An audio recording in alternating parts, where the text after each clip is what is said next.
recording or am I? There we go.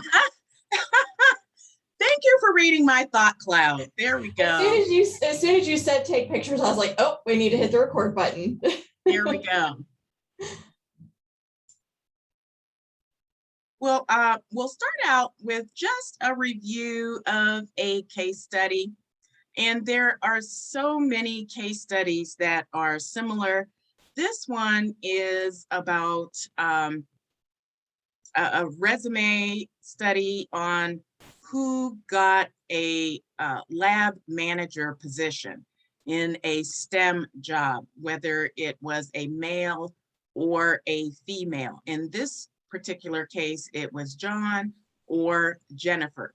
So the details of this particular study, social psychologist Corrine Moss Rackison conducted an experiment where she gathered the cooperation of 100 science faculty members from different disciplines. The faculty members were different genders, male and female.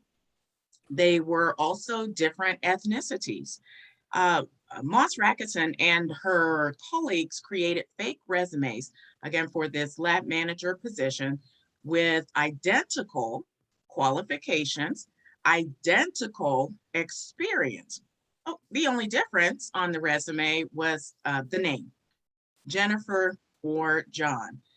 The team of from Moss Rackison asked the STEM professors across the country to assess the resumes for the position of lab manager, whether or not they would hire them, at what salary, and or whether they would consider mentoring them. This is the results from those 100 scientists from across the country. Perhaps you will not find the conclusions surprising. The results showed that the decision makers did not evaluate the resumes based on merit. Jennifer was considered to be less competent in terms of salary.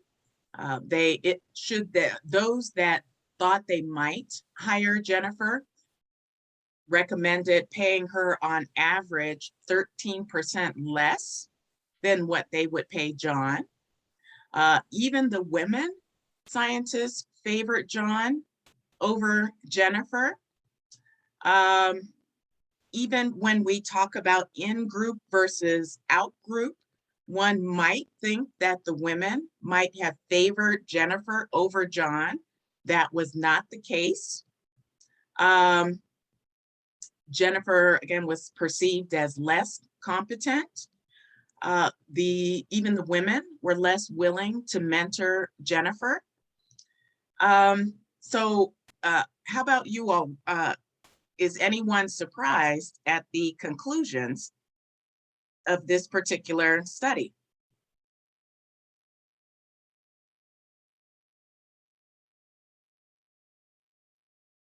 There's one last point here, in that in a similar study, the bias resulted in lower performing men being hired over higher performing women as well. Anybody surprised? I'll say this doesn't shock me at all. I think when, it's pretty much everything that we look at is very shocking. And I'll even, like, resumes are one thing, but as an example, we do awards programs, and sometimes when we get the scores back, I kind of look at, the things that I look at when I look at awards and things that other people look at are completely different. And even though you try to, share all of the information in the background of the award and what it means and what you really want to look for, the voting is very different, and it's very biased in a lot of ways. So resumes don't shock me at all. With the awards, Teresa, is the difference between male and female? Is that it, or? Not necessarily between male and female, but it's usually between somebody that you know and somebody that you don't know. In group, out group. Yep. I see. Has anyone else experienced anything similar? I have. Crystal, yeah. Would you care to tell us? So I have a I had a job at one of the large local hospitals. It's called the MMIS, but it's basically the systems analyst liaison between the supply chain and the IT department. And I'd had the job for a couple of years and was minding my own business, but someone shared the information that all my male counterparts not only had offices, their salaries were much higher than mine. And I had been asking for an office just because of the nature of the type of work I needed to do. And they were highly offended that I even asked. And they said it was on some sort of scale, but my degree actually is in IT technology, where my male counterparts, they didn't have IT degrees. And my experience was also more than theirs, but that didn't really seem to matter. And most of them had an administrative assistant, but it just was very different. My hours were more, and it was just different. A different expectation. And I also would be invited to sit in on different groups and panels and things, but they never wanted to listen to a thing I said, even though I had data behind it. It was kind of like, she doesn't know what she's talking about, because I didn't look the part. And I would hear similar phrases like, I didn't look like I was in IT. So I used to put my glasses on, always have my hair in a bun, started wearing muted tones, because my first year there, nobody would listen to a word I said, because they kept saying, you look too smart, or you look too cute to be in IT.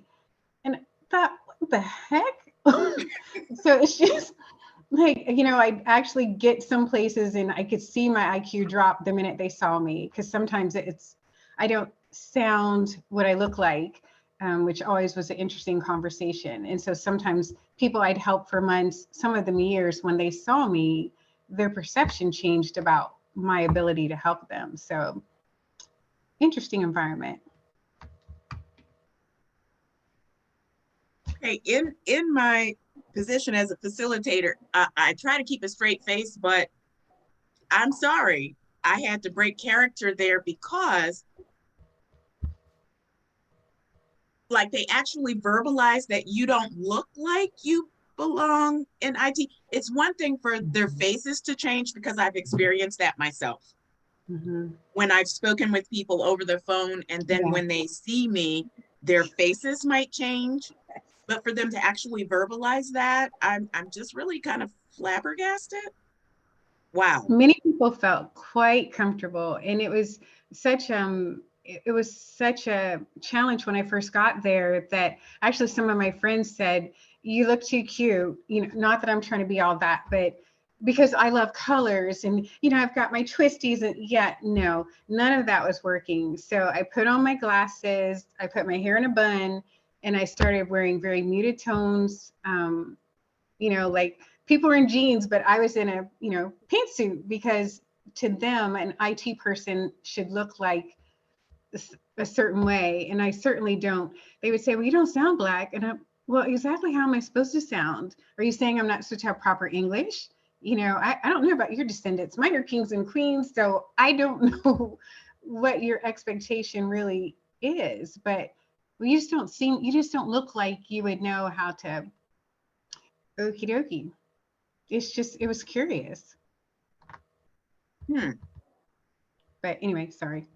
No, don't apologize, because this is exactly what we're talking about today, building structures to combat bias. That would be an interesting case study. Okay, interesting. Okay,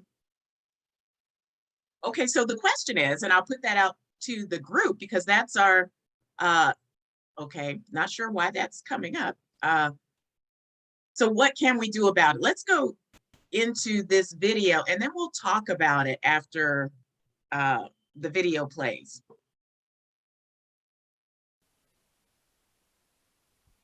So there are three reasons why focusing on implicit bias at this particular moment in time is important, and why I believe that a focus on implicit bias can help move this country forward. So number one, an implicit bias focus gives us a much more expansive diagnosis of the challenges that we face in this country with respect to difference. What do I mean?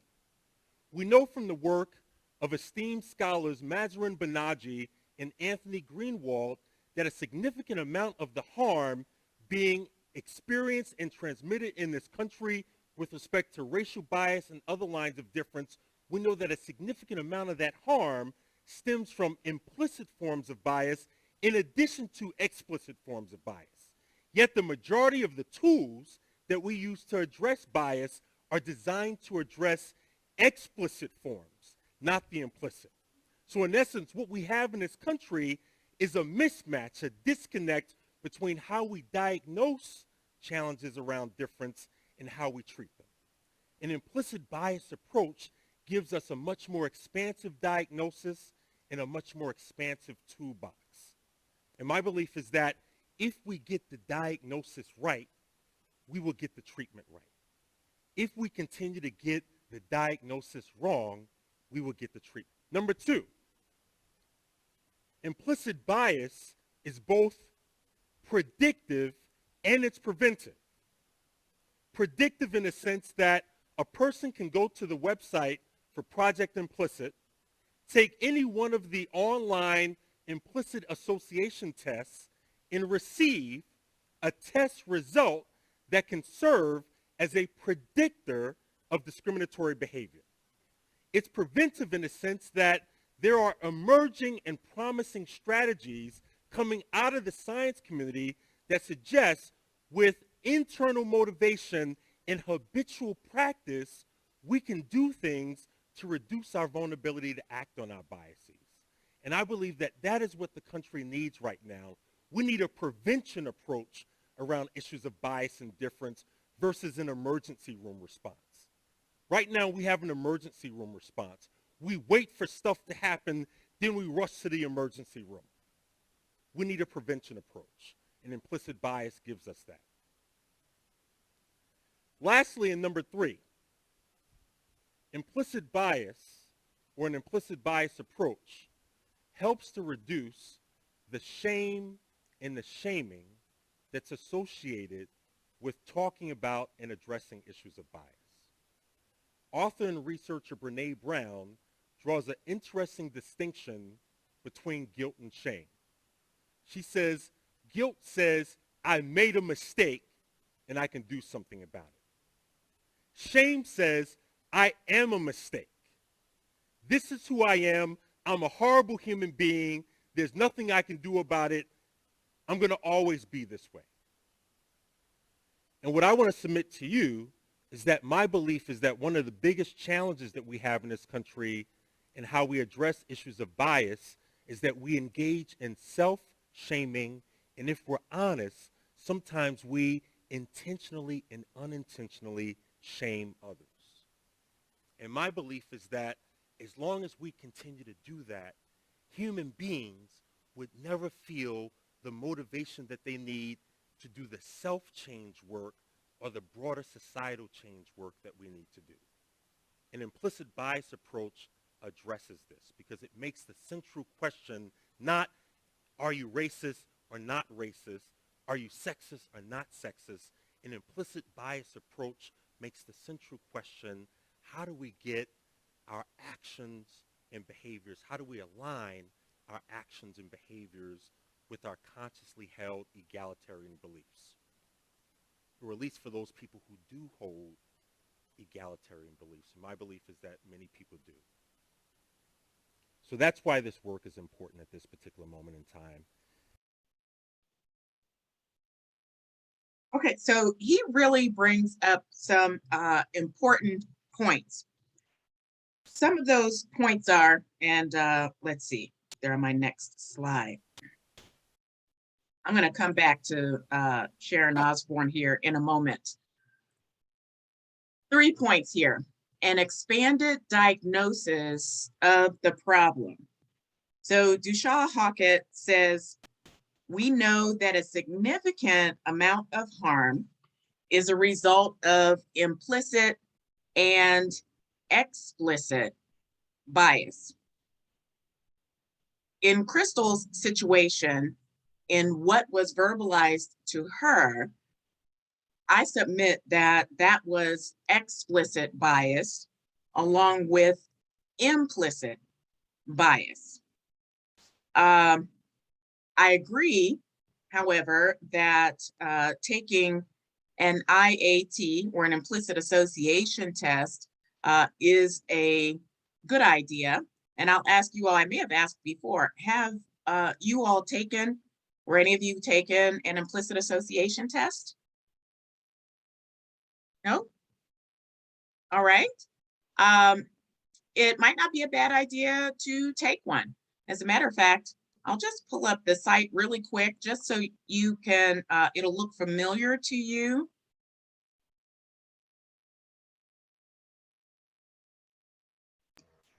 Karen, you were kind of sharing that at our last meeting, and I thought, I'm afraid.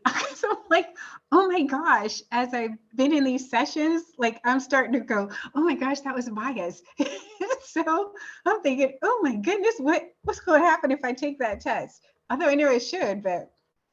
And it's not even about should. And you're not the first person who said that. I've had people in my class who, like one woman in particular, she was like, I'm afraid it's going to show me that I'm a racist. And I'm hoping, and after she took it, I think she felt a little different about it. And it's like he said, it's predictive. It can serve as a predictor of discriminatory behavior.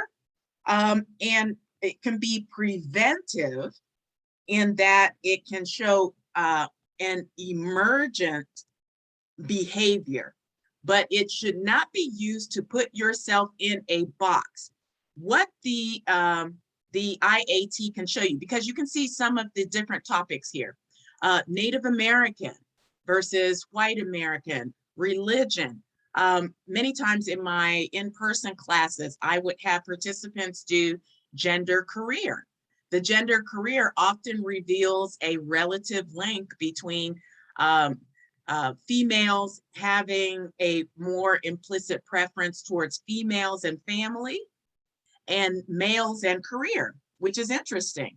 I would also maybe have them do, here's this one, gender science, which was proven with the research study from the one that I just showed you between John and Jennifer, where even the female scientists had a favorability towards John, even though Jennifer had the same qualifications. So here with gender science, the implicit association test often revealed a relative link between females in liberal arts and males in science.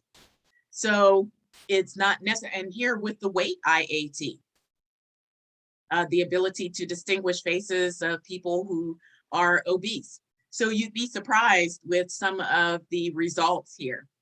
Arab Muslim. So take an opportunity to take one by yourself.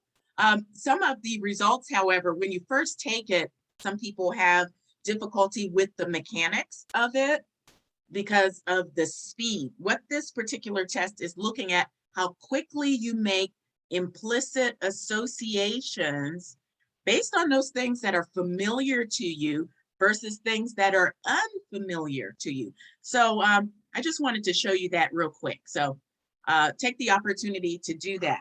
I'm also, what also stuck out to me in Mr. Hockett's video is the issue of reducing shame. And I'm going to talk about this, and I'm going to go back to the video with Sharon Osbourne. This really stuck with me because in our society today, reducing shame, I think, is so important because shame is associated with whether or not people think they're a bad person, and nobody wants to be considered a bad person. He says, reduce the shame and the shaming associated with having talked about guilt. Guilt says, I made a mistake and I can do something about it. But shame says, I am a mistake and I'll always be that way. Now, do any of you remember some months ago or earlier this year, the situation on the talk? Now, I don't get to watch these shows during the day, but the talk had Sharon Osbourne on it, and it was a situation around her friend Piers Morgan, who was on Good Morning Britain. And it had to do with after the interview with Meghan Markle and Prince Harry, interview with Oprah Winfrey. And Sharon is a friend of Piers Morgan. Piers Morgan was saying he didn't agree, or he was talking negatively about Meghan Markle, who was saying she had feelings of suicide after the Crown was saying mean things about her and whether or not they were questioning the color of her child. So I'm going to go ahead and play this video, and then we'll go back to, we'll talk about how Sharon responded to Cheryl Underwood, who was a co-host on the show. That's the only thing I've seen. Yeah. So what would you say to people who may feel that while you're standing by your friend, it appears that you give validation or safe haven to something that he has uttered that is racist, even if you don't agree? Am I saying it right?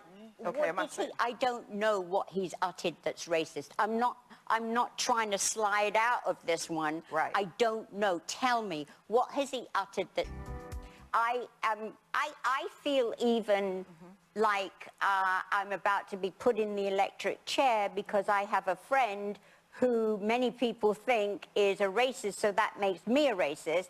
And for me, at 68 years of age, to have to turn around and say, I ain't racist. Right. What's Well, it got to do with me? Okay, how can I be racist about anybody? How can I be racist about anybody or anything in my life? How can I? Well, What? We will be right back. What? We have more. I will ask you again, Cheryl. Yes. I've been asking you during the break. Right. I'm asking you again. And don't try and cry, because if anyone should be crying, it should be me. This is the situation. Yes. You tell me where you have heard him say, educate me, tell me when you have heard him say racist things. Educate me, tell me. It is not the exact words of racism. It's the implication and the reaction to it. To not want to address that because she is a black woman and to try to dismiss it or to make it seem less than what it is. That's what makes it racist. But right now, I'm talking to a woman who I believe is my friend. And I don't want anybody here to watch this and say that we're attacking you for being racist. And for that, if I articulated I think it's anything, too late. I think that seed's already sown. But that is why I'm saying for me. I'm saying for me. For me. I thought I was asking a question about the perception for other people. That's why I prefaced it with, I've never heard you utter anything racist, Cheryl, but I have felt that Piers was racist in his stance against Meghan Markle. And the last time he was on this show, I said as much. I said it when he was on this show. And what was his answer to you? He didn't feel that it was racist. He didn't feel that the racial statements that he was making were racist. But I was talking to him. Okay, answer me this. Okay, so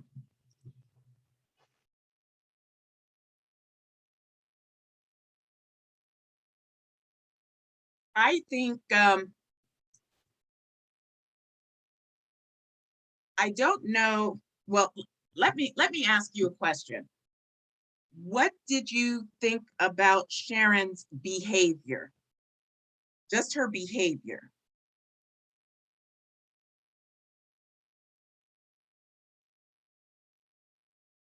It seemed like she took it personally. Like it was no longer about Pierce, it was about her. And like her character was being personally attacked or something. Okay. And So how this did you is not come? the Oh, I was gonna say, this is not the first time I've watched this, Karen. So it's strange because since I've watched it a million times over, that I would still have the same sensation of shock and horror at the things that are falling out of her mouth and her reaction to it. Yes. Her particular words. I think she was defensive in particular because she was saying, I feel like I'm in the electric chair. Teach me. Don't start, telling Cheryl, you shouldn't be crying. If anyone should be crying, it should be me.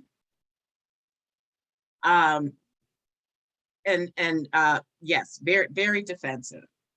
So I think she may have been feeling guilty. Now, in terms of peers saying something racist, I mean, with the strict definition of whether or not something was racist, the definition is a person who is prejudiced against or antagonistic towards people on the basis of their membership in a particular racial or ethnic group, typically one that is a minority. But then I looked up discrimination, which is the act of making unjustified distinctions between human beings based on groups, classes, or other categories to which they belong. Based on the definitions and what little I know, I don't get too deep into that. I think maybe he was being more discriminatory than racist, but I think with reference, if I refer back to the video of Mr. Hockett, I think his point about reducing shame is more really refers to this video about Sharon versus Cheryl Underwood. And that's why, but unfortunately, the reason Cheryl Osborne, that's tough since their names are very close. I think the reason Sharon ended up off the show was because she herself has made statements in the past that were determined to be racist. She had made racial comments about Connie Chung, who was one of the producers of the show. She had made discriminatory comments about Sarah Gilbert, who is of the LGBTQ community. I won't repeat the comments that she had made about her. She had made discriminatory comments about Holly Robinson Peete, who is a Black woman, and the show had to take a month hiatus as a result, and she unfortunately ended up not being on the show as a result of that, which is really ironic, as she was supposedly defending her friend Piers Morgan as not being a racist. So, and then when they came back, they claimed to have done some work to try to build structures to combat not just implicit, but explicit bias. Supposedly, following some of these ways that we have listed here, evaluating people based on behavior. And that's what they did with reference to Sharon's behavior, not relying on their instincts, but to evaluate what she actually did and said. What we would want to do is to focus on what the job requires and the tasks requires. So instead of hiring based on what you feel, list exactly what behaviors are required to do the job well. You should look at rotating responsibilities. Make sure everyone has a chance to work on everything a job requires.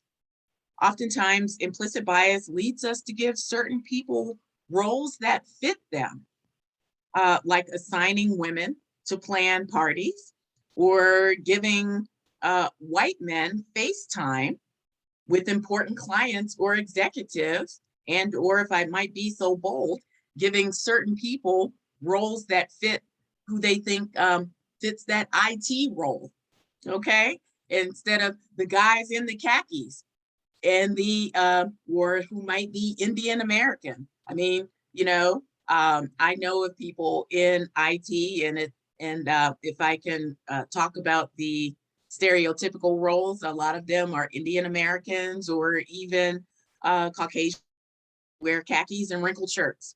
That is a stereotypical IT person versus our colleague who is on the call with us today. Include diverse voices in making decisions. And when I say diverse voices, we know that there's multiple dimensions of diversity beyond Black and white. They could be age, they could be different genders, different sexual preferences, different abilities. Make that a formal part of a decision-making process. Go out of your way to ask different ages as well for input as you're doing the work. 3 additional reminders to interrupt your bias in the moment is so very important, because we are human, we are automatically built for bias. It's not an excuse. And I just got a message on my screen that says my internet is unstable. So if I am disconnected, give me a moment and I'll get right back on. But we want to remind ourselves that we are prone to bias before we make a decision about a person. For example, whether I trust them with an important project or sit with them at lunch, remind myself that I have biases, and to make sure that I am not relying on those biases. Make sure that I examine the facts. If I have a gut feeling about a person, pause. I need to pause before I make a decision about them and whether or not I want to listen to them. I want to use my slow brain. There's fast brain, system 1, and slow brain, system 2. Fast brain is what I use automatically. That's that amygdala. That's that reptilian brain. And I rely on that. There's nothing wrong with that. It helps me to go about my daily life, but I have to use my slow brain and ask myself, am I feeling this way for a valid reason? Number 3, I should consider the other person's perspective. Imagine how that other person might feel in a particular situation. Do they feel like they're being treated unfairly? Might they be feeling frustrated? Doing this can be a powerful tool. It's about being empathetic, emotion matching, because oftentimes our implicit biases don't always feel consequential to us. So I have to consider another person's feelings. So additional ways to address implicit bias. This is just a short list, but short doesn't mean it's not important. So again, self-reflection. And that includes, again, being introspective. We all have grown up with blinders on. We've been taught certain things by people that we trust. So now that we have conscious awareness, we again need to ask ourselves, does what we feel and think affect how we might think about others in a way that may not quite be accurate. We need to, in our work context, identify stakeholders if there is something that we need to address. If we have situations where, for instance, we may be told or we find ourselves in a situation like I have found myself in a situation where I'm dealing with someone over the phone, and then when we finally meet and their face changes because they realize that I'm Black, and then I have difficulty getting them on the phone again to complete the project, I need to know who I can go to say, hey, I'm having difficulty with this project now because they know I'm Black and they don't want to deal with me. Is it my manager? Is it HR? Is it a diversity and inclusion office?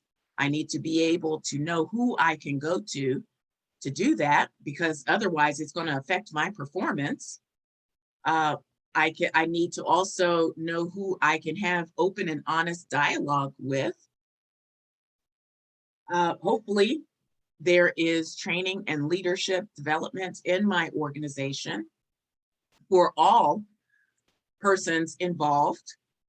I applaud the Pickerington Chamber of Commerce. We at Citywide Training and Development are working with other chambers of commerce and other companies in Central Ohio. And we certainly appreciate doing that. In fact, one of the companies that we just did training for the other day is CVG. We are so proud to work with companies like that, and they are proactive. And that's just exciting for us because we have a passion for it. They are leading the way. And those companies are working towards creating metrics for their employees. They're also working at setting succession planning protocols for those people on the front line so that they know they have an opportunity to, if they come in on the front lines, that there is a plan for them should they have the goal to move up in that company. And there's a plan for them to do that. And they're also working on educating everyone. They have champions in that company to, and it's from the top down. They're also working on training their middle management. We're also working with different schools as well, like Columbus State University. So this is just a short list, and hopefully you all can use this information as well in your various companies. And even though you're with the chamber here, just remember, we're happy to work with your individual companies as well. And you may or may not know that if you do have a company with 50 or less persons, we can work with you as well, because we do have a grant from City Council that we can do training for you for free. So please don't hesitate to contact us. Our email is, and I'll put it in the chat. Well, of course, you can contact Teresa. She has our contact information, but our email address is ctd@columbus.gov. My email address is kdclark@columbus.gov, or Kenston@KEHenderson@Columbus. Oops. Columbus.gov. So I'd like to open it up if any of you have any comments, questions, and absolutely suggestions, because again, you're all business people. And if you have any suggestions or comments that we can include in our presentations, I love to get information back from you.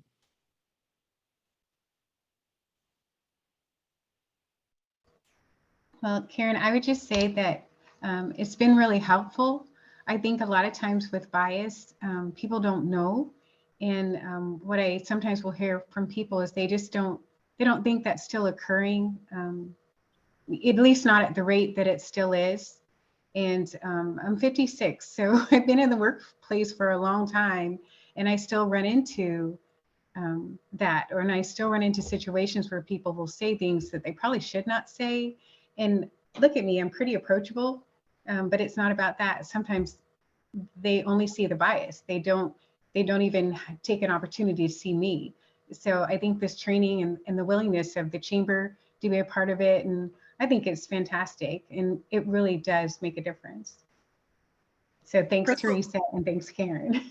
Absolutely. And Crystal, between me, you, and the other few people, we are the same age. And I only admit that on occasion because, you know, some days I'm 39, some days I'm 42, but it depends on how I feel. But, you know, it took me some years to evolve to this point. And I've gotten to the point where I realize some people don't realize that they're biased. I used to think that people did this on purpose.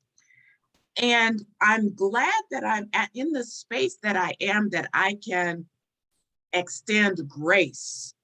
And I'm happy to work with people because I'm like, you know, you probably don't even realize, because again, like I said, people have been taught things by folks that they trust.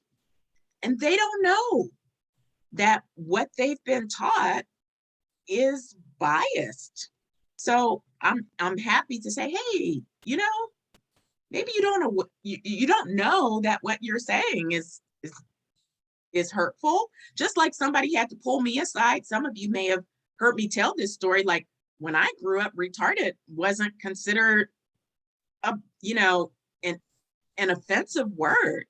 But a friend of mine had to pull me aside and say, you know, Karen, that's not right. I didn't know that. And this was some years ago. So, you know, I had to evolve to this point and, you know, again, extending that grace to let someone else know that, you know, that's not right. You don't know what you don't know. Teresa? I was just going to say thank you. I was going to kind of echo what Crystal said, and I think this has been an amazing opportunity. And I know I was talking with one of the owners of Combustion Brewery over the weekend, and she's been thrilled to do this with her team. She started with us and found out that she could, you know, partner with you guys directly. And now she offered that to her entire staff. And she even told me that because of this experience, she's been able to get groups of people to come to the brewery and use their space because they feel welcome there. And it's just been an awesome, awesome opportunity to just have the discussion and bring awareness to each other and to ourselves, and hopefully share this in our homes and with our friends and colleagues. I think it's just been amazing. And I just want to say thank you and Kenston and the team for doing this with us. That's exciting to know. We had a good time working with them, but to know that they've now opened up their space to have folks come in, I'll have to let Kenston know. That's great. It's been awesome. She said it's been an amazing experience, and they've probably gotten people into the brewery that they would have never gotten if they hadn't gone through this program. That's excellent. Great. Hi, Tim. All right. Well, if there's no other questions or anything, oh, thank you, Crystal. Yeah, love all the classes. Oh, great. Crystal, who are you with? Corporate cleaning. So I've sent my team to the supervision classes, the customer interaction classes, how to battle negative emotions, how to team build. And we've been doing that for years. And then they go to the class and bring it back to our team meetings and share what they know. So it's been really helpful. Great, great. And we also see a lot of Zulene's team as well.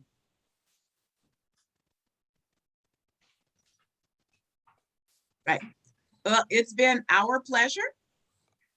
And we look to see you all in the future. Thank you so much. And everybody have a fantastic day. Absolutely. Thank you.